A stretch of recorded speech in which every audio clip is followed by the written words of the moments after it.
ASEAN Breakfast Call Dialogue, widening your horizons. Hi, this is Arlene and you are listening to Durian ASEAN, the voice of discovery and sharing. Today we are going to talk about ASEAN integration. With me is Moritz Kleine-Brockhoff. I hope I mentioned the name correctly. And he is the project director of Malaysia and Indonesia for Friedrich Naumann Foundation. So you are based in Jakarta right now. How are you? Yes, I'm good. How are you, Arlene? Oh, I'm great as well. Although somehow it's about to rain right now, so you can hear a bit of thunder here. So you're based in Jakarta. How is it like living there and working there in Jakarta? It's quite exciting. I've been living here for more than 10 years, and I witnessed the great development of the country, both politically in reformasi times, a transition from Suharto days towards the democracy we see today, but also the economic development. As you know, Indonesia has had about 6% economic growth every year for the past 10 years. It's a growing middle class, and I think the country here continues to be changing for the better. Mm-hmm. So besides Indonesia, which other country within Southeast Asia that you have visited and somehow stay there if you have? Well, I used to be a journalist, and I was a Southeast Asia correspondent, so I did visit all of the countries in Southeast Asia.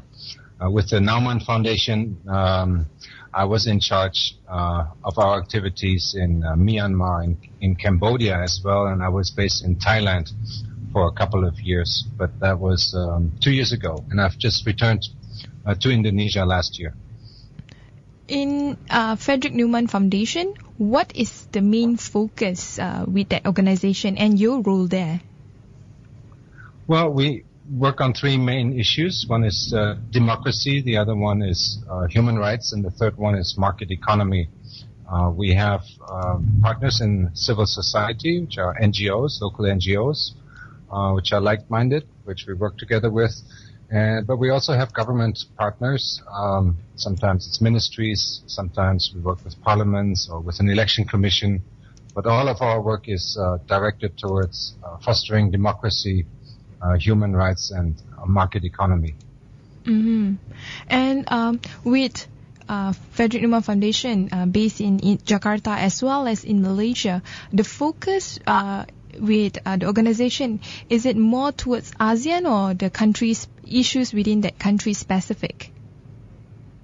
Usually it's issues within that country. At the same time, we have partners which are political parties. For example, Gerakan in Malaysia is a member of the Council of Asian Liberals and Democrats, which is basically the association of Asian liberal parties. And so we have international conferences on a regular basis, so we do deal with regional issues as well. Mm-hmm. And regionally, in terms of ASEAN, in terms of ASEAN Summit as well, in Myanmar is currently the host or the chairman for the ASEAN Summit 2014. But next year, Malaysia will be the host. And when it comes to the level of awareness, when it comes to ASEAN, the focus on or the direction of ASEAN integration is very much not as hopeful as ASEAN leaders would want to, because a lot of people on the ground, and especially on the grassroots, are still unaware about the existence of ASEAN, and it is not just in Malaysia but almost in majority of Southeast Asian nation. And with that, how can possible governments or even civil society achieve the goal of ASEAN integration when there's very little awareness on it? Well, I think it's always helpful to have a big summit in your country, like it's going to be the case in Malaysia, host being the ASEAN chairman next year. As you know, 2015 is also a very important year for ASEAN in the sense that the ASEAN Economic Community will be implemented at the end of the year. And I think those two issues, particularly in Malaysia, being an ASEAN chair, and the fact that the economies are going to be integrated will naturally lead to more attention for ASEAN, and I think people will get more excited, if you will, about ASEAN. Also, there are some steps ASEAN is taking that people can experience. For example, there have been great improvements in terms of travel, visas less often. So except for Myanmar, the rest of Southeast Asian countries do not really have visa restriction or even the need for visa. That's right, and that's something that ASEAN decided. That was not the case 10 years ago. So ASEAN does make a difference in people's lives. It's not as close a community as the European Union for obvious reasons. In Europe, we have a club of democracies. Here in ASEAN, you have very different political systems. Also, you have very rich members of ASEAN and developing countries on the other side. So there are big differences between the European Union and ASEAN. But the issues they're working on, for example, making it easier to travel, that's one of the things we did with the Schengen Treaty in Europe a few years ago, and that brought people closer in Europe, and making travel easier in ASEAN will also bring people closer. Mm-hmm. Also, the ASEAN Economic Community will make it possible for ASEAN citizens to work anywhere they want, different countries. That will also change people's lives. So while it may feel like ASEAN is far away, the steps ASEAN is taking will lead to more recognition. Mm-hmm. But the reality is a lot of a lot of people on the ground, as well as maybe some of the ASEAN leaders themselves, aspire to be like Europe, and ASEAN being an intergovernmental organization rather than having a bottom-up approach in integration. How can ASEAN be something like Europe, or should they form their own identity and their own way of integration, if there is such? Well, it's not for me to decide. ASEAN obviously is ASEAN, and the EU is the EU. There's big differences, and ASEAN leaders have to decide how far they want to go in terms of integration. I think the agenda that's been decided on moving closer together and forming an economic community is a huge step. And after that, they have to see how much more integration on a political level they want, and then also they have to decide on a consensus, which is a challenge. So as long as ASEAN continues to move closer together, I think it's a positive development. Mm-hmm. Both in Europe and in Southeast Asia, we both have bloody histories of fighting wars with each other, and building a community lessens the risk of conflict. There is tension between countries in ASEAN, as you know. We've seen it between Thailand and Cambodia, for example. Mm-hmm. And ASEAN is an important mechanism to address friction as well. Mm-hmm. When it comes to this is the reason why I asked that question, because when it comes to integration, there's this saying called the ASEAN way. Do you think there is such thing called the ASEAN way? A lot of people are talking about it. And what is it actually, if you want to put it into like more tangible sort of structure to it? Is there such a thing as an ASEAN way? Is that what you're asking? Yeah. Is there such a thing? Or is it actually individual countries that are part of the Southeast Asian region? I'll tell you a couple of stories from Germany. I mean, you have ASEAN flags now next to the national flags at every ASEAN embassy in Berlin. They have what they call an ASEAN committee with a rotating chairmanship. If there is one country from ASEAN that appoints a new ambassador, the other ambassador from ASEAN countries will greet him at the airport. So abroad you can see that sense of togetherness already.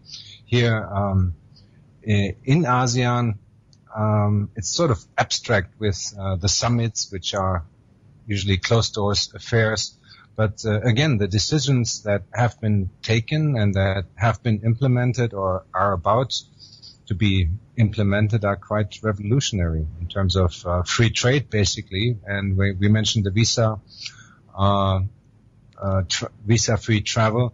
Also, in terms of human rights, the ASEAN Human Rights Declaration and the intergovernmental body on human rights, those are all big steps. Mm-hmm.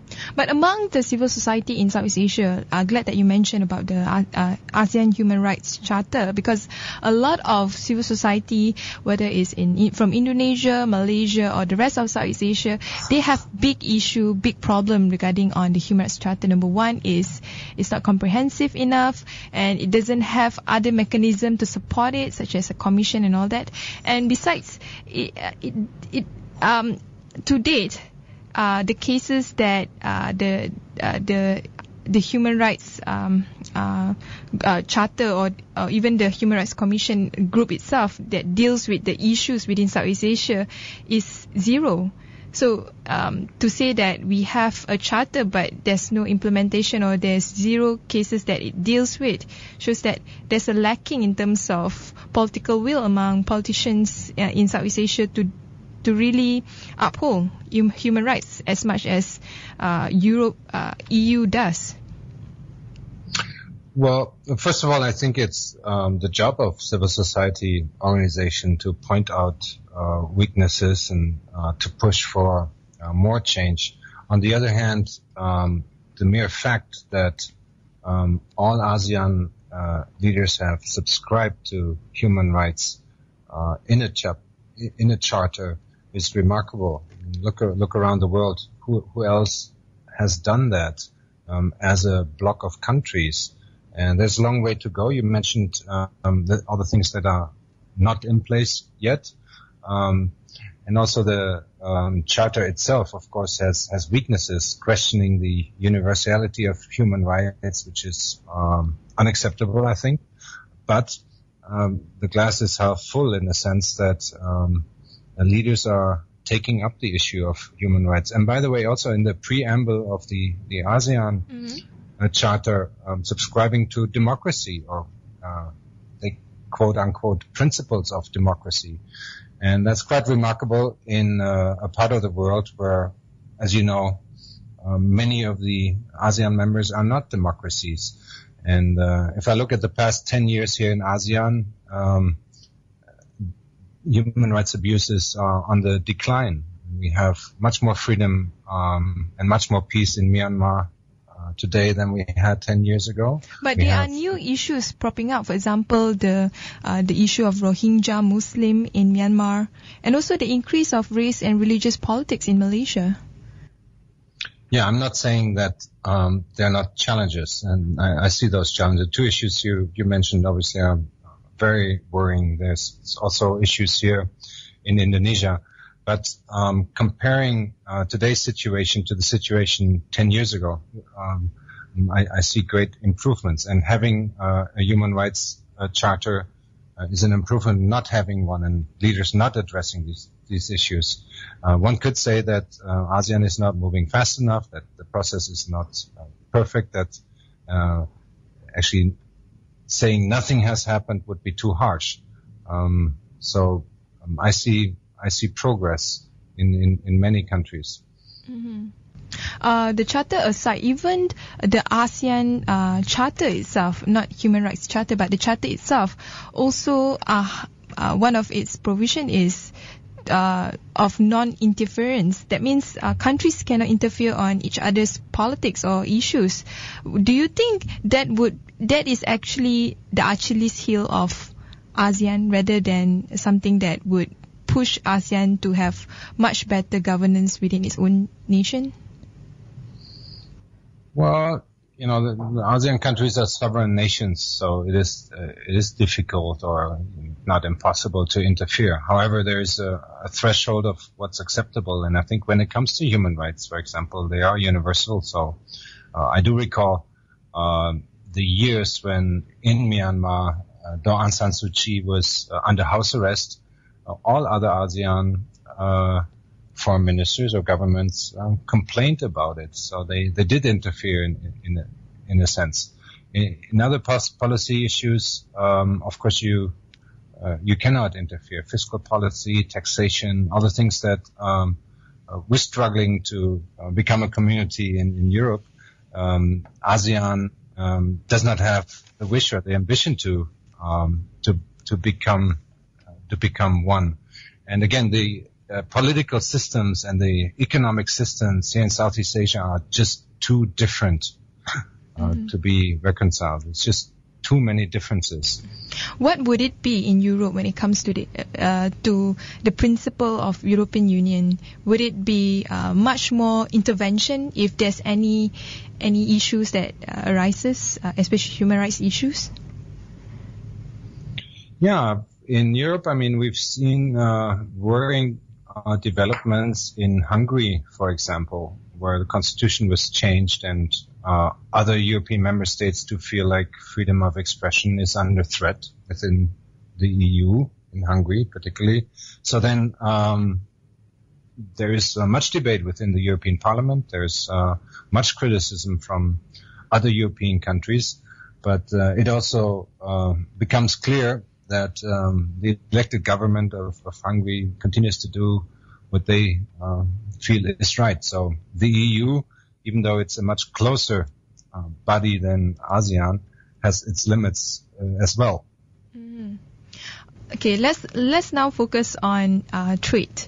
So ASEAN, when it comes to trade, it is actually quite actively involved among each others since the beginning. In fact, the idea of forming Southeast Asian nation region groups of country, it is because of economic reason. And with the development of ASEAN plus as well as now we are moving towards ASEAN economic community, how confident the global community are towards ASEAN markets and ASEAN trade? Well, first of all, I think when people look at Asia, many businessmen look to China and look to India in terms of size and growth potential and all that. So it seemed to be very attractive for them. And there is no way for any single ASEAN country to compete on its own.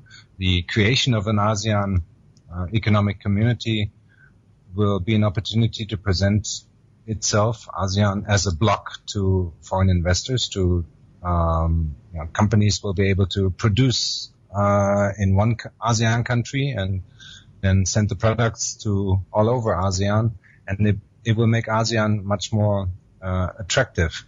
And I think that's the only way to go in a globalized world.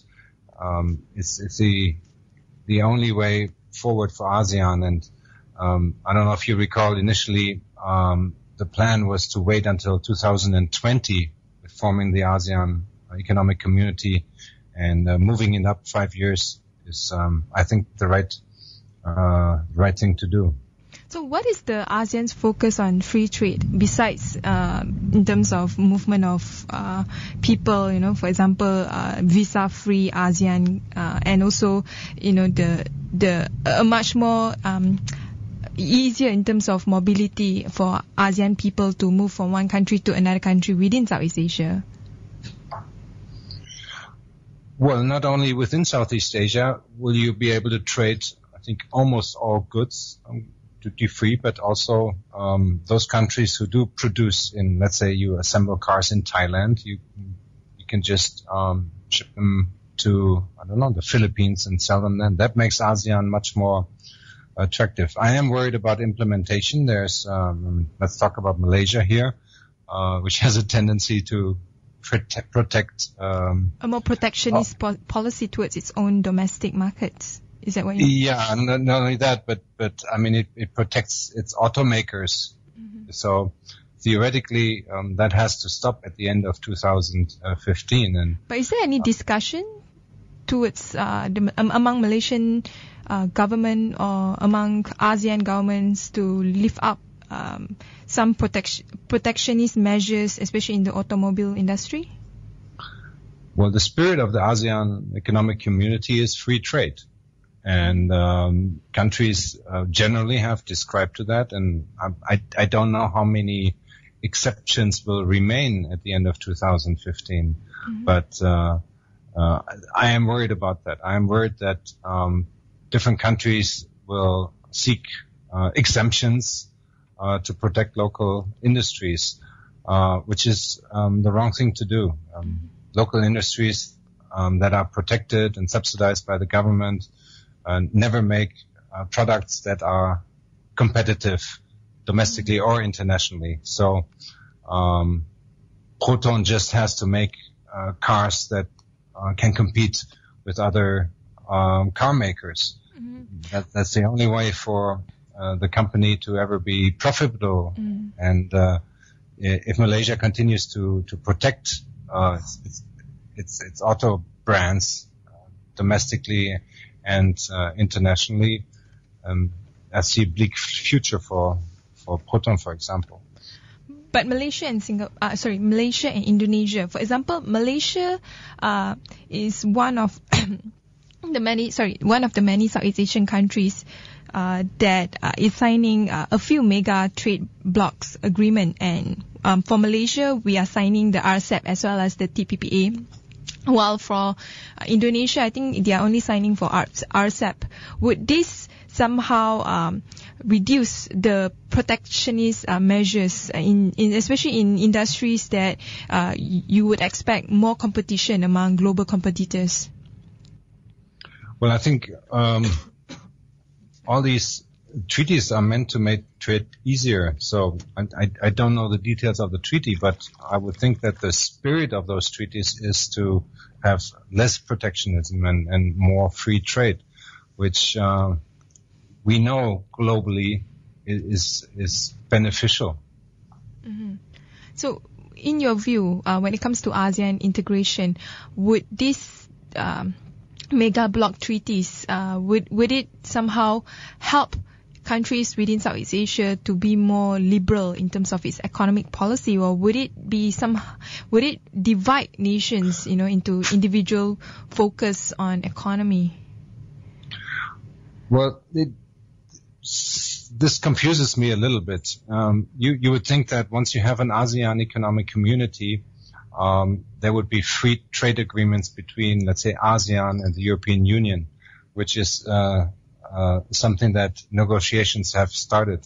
But once ASEAN is a bloc as an economic community, there wouldn't be any need anymore, hopefully, for any bilateral trade agreements. But these are complicated issues and takes years and years of negotiations, and it's all easier said than done. But it's the only way forward if you want to be competitive in today's global economy.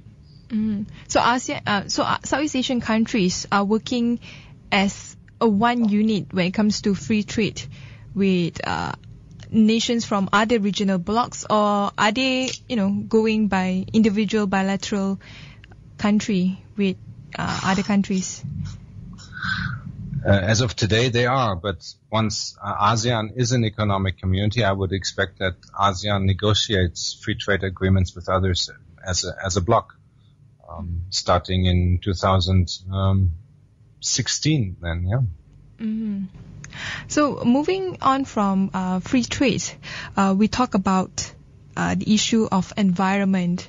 So as we all know, Southeast Asia, especially countries within the neighboring countries of Indonesia and Indonesia itself, are having problems of haze. But there are also other environmental issues that is either related to development or related to related to the issues of other reasons as well. So my question is, when it comes to issue that is transboundaries, like haze, is there any talks among Southeast Asian leaders to tackle the issues? Because as far as we see, Indonesia and Singapore are moving forward, but they are only doing it within the laws of their own country. But what about ASEAN? I think it's high time that the issue of haze is addressed in a way that makes a difference. I mean, it's the same thing every year, and every year there are promises, and the next year we have haze again. As you know, Indonesia just ratified the treaty on haze. Now there is new hope that things will improve, but in fact they haven't. But a lot of these companies that are being accused of creating these open burnings and eventually haze are companies within Southeast Asia itself, isn't it? Are they being taken to be responsible on this? It's my impression that not to the extent that it's necessary. Otherwise, we wouldn't have haze anymore. But we do have haze every year. But these are issues that primarily the government of Indonesia must address. Issues of rule of law, and then there's the question of how powerful is the central government. I mean, it's one thing to sign something; it's another to be able to implement it in a huge country. I mean, you look at Kalimantan, you look at Sumatra, vast areas that are basically, it's very difficult to supervise law enforcement to be enforced in these areas. But there are sorry to interrupt, but there are no laws within ASEAN to date when it comes to the environment. Is there any? Oh, you mean regional laws? Laws. ASEAN has no regional laws. Of course not. I don't think that's something the ASEAN leaders would want.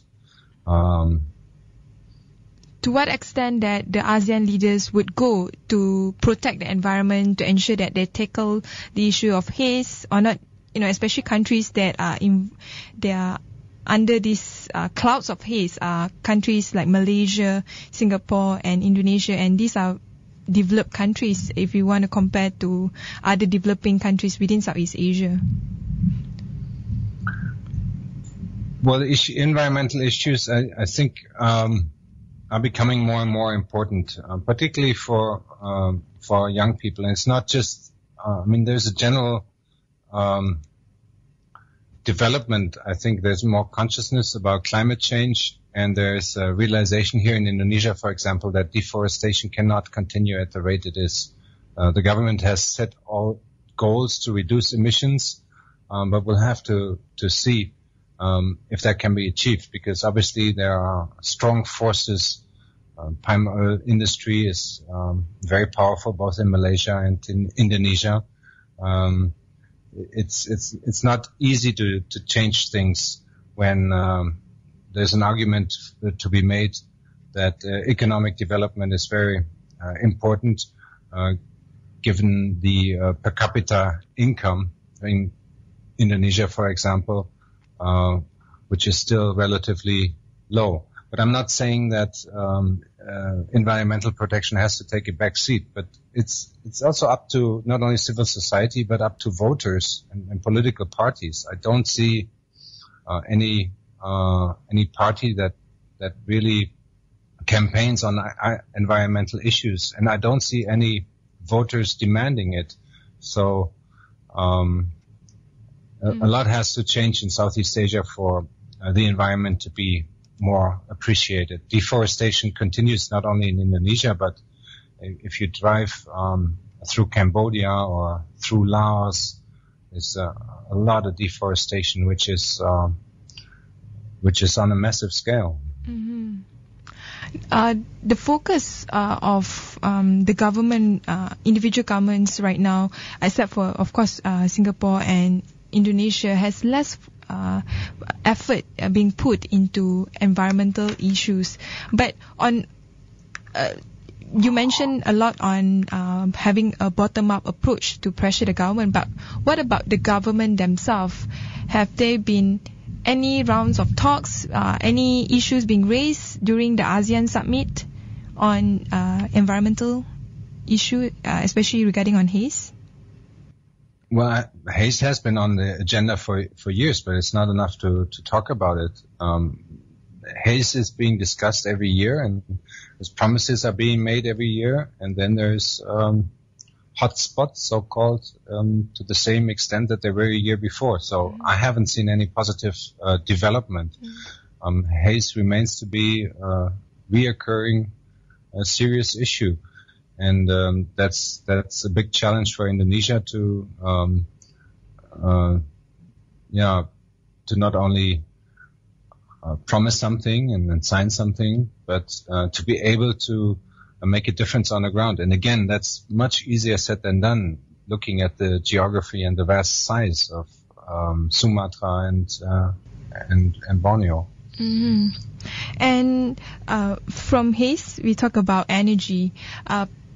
When it comes to energy policy within Southeast Asia, is there any particular area of focus, like renewable energy, or coal is still the choice of favorite fuel? Because as far as I know, Malaysia, our usage of coal has been on the increase year by year. I'm not sure about other Southeast Asian countries, but maybe you can clarify more on this. Well, here in Indonesia also, coal is the main source of energy. At the same time, there's a drive to increase power production from geothermal. Indonesia has great potential when it comes to geothermal, but the fact of the matter is that creating energy from geothermal sources is more costly than using coal.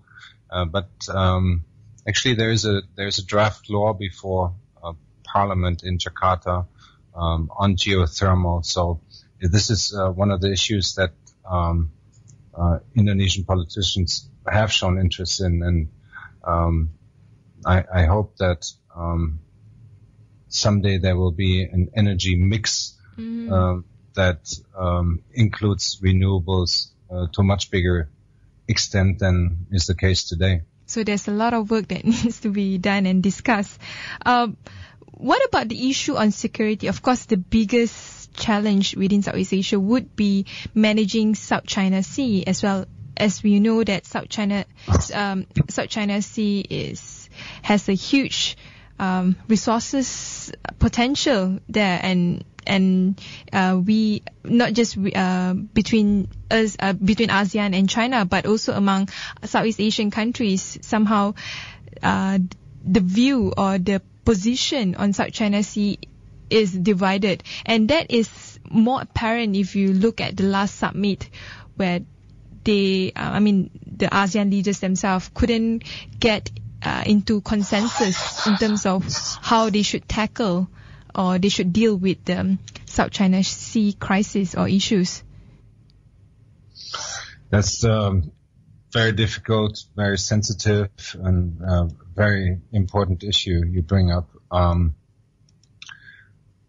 It is my hope that Indonesia, as not only the biggest country in ASEAN, but also one of the few countries that does not have territorial disputes in the South China Sea, can be a broker in this dispute. But many people are greatly concerned about the disputes that we have, and I don't know. I mean, usually governments hardly ever back down from territorial disputes, and that makes situation very volatile. But there is need to negotiate, and again, I hope that Indonesia can be a broker, because.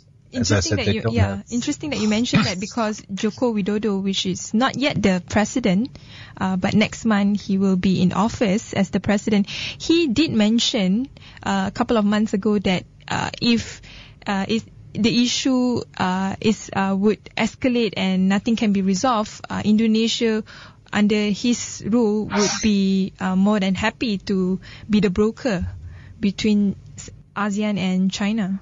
So perhaps that's right. Be the case. Yeah, that's right. The question came up in one of the debates on television during the presidential election campaign, and in fact, that's what Widodo said. There was no response from China. I think other ASEAN countries would welcome a prominent role of Indonesia in brokering, but obviously it takes more than one to tango, and China has not shown any willingness to come to a table. But having Indonesia as a broker is much better. Do you think it's much better than having, let's say, the US or even Europe to meddle into this issue? Absolutely. This is an Asian affair, and Asians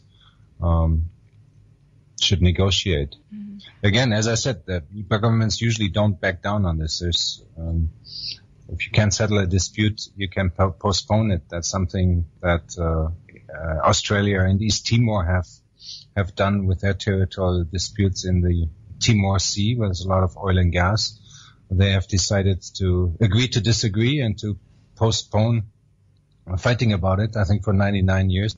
They have postponed their territorial disputes without settling it, and in the meantime are jointly exploring the resources which are there. That was So the spirit is, whatever the issues two countries have, is to cooperate with each other and achieve both of the common goals of two parties. Would that be the same spirit that ASEAN should have with China as well when it comes to the South China Sea? Well, the problem with territorial disputes is that you don't have common goals. I mean, the goals are very different, which is there's overlapping claims. So that's what makes it so volatile. I don't have a solution for the South China Sea. It's very sensitive, very complicated. But I think all countries in Asia have an interest, and that may be a common goal, not to have it escalate into full-blown conflict. So when it comes to ASEAN integration, another key area that a lot of people are talking, but when it comes to the details of it, is quite hazy, is ASEAN connectivity. Perhaps you can explain more about that. To tell you the truth, I can't. Really? We have three pillars, right? We have the political, we have the economic, and culture. Social culture. Yeah, and frankly, I mean, I've been following ASEAN for a long time, but I don't hear much about the third pillar. So ASEAN connectivity has not been a prominent highlights on any of the ASEAN summits and ASEAN talks? Not that I'm aware of, but I don't know, Arlene. I don't know. I would have to look it up. It's not I don't know. I just don't know. So another area of ASEAN integration is to address the issue of wealth gap, not just within countries, but also between countries, but also, between society in that country itself. So would this free trade focus of Southeast Asia would address the issue, or would it somehow widen the wealth gap in Southeast Asia among the society there? Well, all the countries I travel to, there's a fear. People are afraid that their country will not be competitive. Their products will not be competitive as soon as ASEAN free trade is implemented. And the positive thing about it is that countries are beginning to take steps to look at their industries, trying to make them more competitive. Which are our strengths? Which are our weaknesses? Where can we compete? And that's the only way forward. And I do believe that free trade brings much more opportunities than threats. And increased trade benefits everybody. So I'm very optimistic about economic development in ASEAN post 2015, when we do have an economic community. But if there is any stumbling blocks that ASEAN leaders need to be aware of in order for it to be more successful in creating an integrated ASEAN, what would that be? Implementation. You mentioned haze. You look at an issue that has been addressed over and over again, and promises, and there's no positive change. You mentioned the preamble of the ASEAN Charter, where leaders subscribe to the principles of democracy, yet we have so many countries in ASEAN that simply are not democracies. I look at the promise of free trade, and I do wonder whether all countries will stop their protectionist policies. Implementation is a stumbling block in ASEAN, clearly. Mm-hmm. So, lastly, if you have any recommendation, let's say you would be able to recommend governments of ASEAN to improve ASEAN integration, besides implementation you mentioned earlier, what else that ASEAN nation needs to somehow strengthen more in terms of getting the people of Southeast Asia and the governments of Southeast Asia be a single economy, a single market, and also, having that single ASEAN identity that they always talk about? I don't know if it's my place to give recommendations or tell leaders what to do. What I've seen in ASEAN over the past 10 years has been very positive. There are bold steps and big changes, particularly the ASEAN economic community. So it is my hope that the goals that have been set will be reached, and the ASEAN economic community will be implemented. Also, the visa issues should be settled with all countries. So, in a nutshell, implementation of what ASEAN has set out to do, if that can be accomplished, I think it will help a great deal. Mm-hmm. With that, thank you very much, Moritz. Thank you, Arlene.